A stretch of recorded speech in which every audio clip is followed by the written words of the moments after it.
Уважаеми народни представители, обръщаме се към вас като избиратели, допринесли с вота си зад граница за сформиране на 43-то Народно събрание на Република България.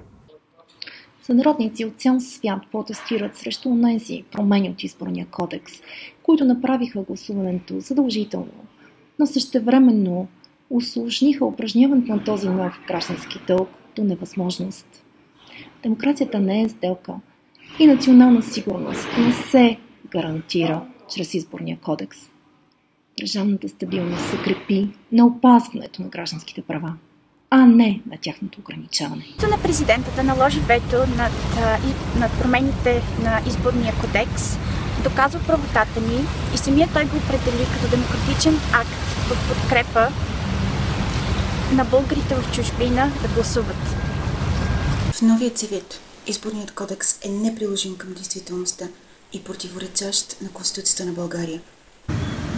Публично достъпни данни на ЦИК показват, че благодарение на законовата възможност за самоорганизация на диаспората, изборната активност в чужбина е по-висока, отколкото тази в България.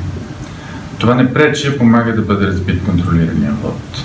Освен това, по данни на Министерството на външните работи, благодарение на тази по-висока активност, бюджетната тежест на един глас, независимо дали той идва от Варна или от Ню-Йорк, е една и съща, около 10 лева.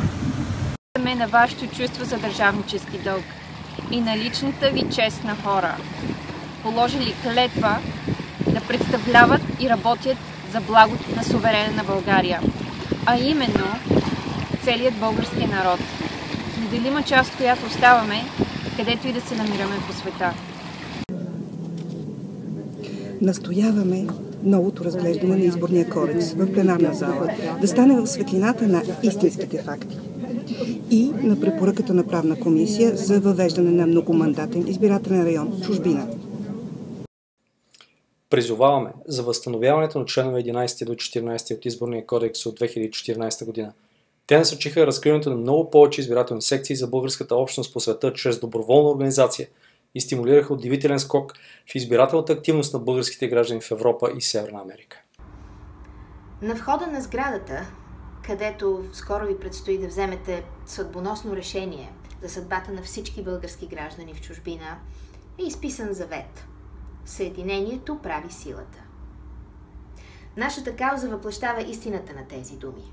Да съхраним България, не разединена от предразсъдъци и граници, а сплотена от истински жив, глобален граждански дух. Вие сте на ход.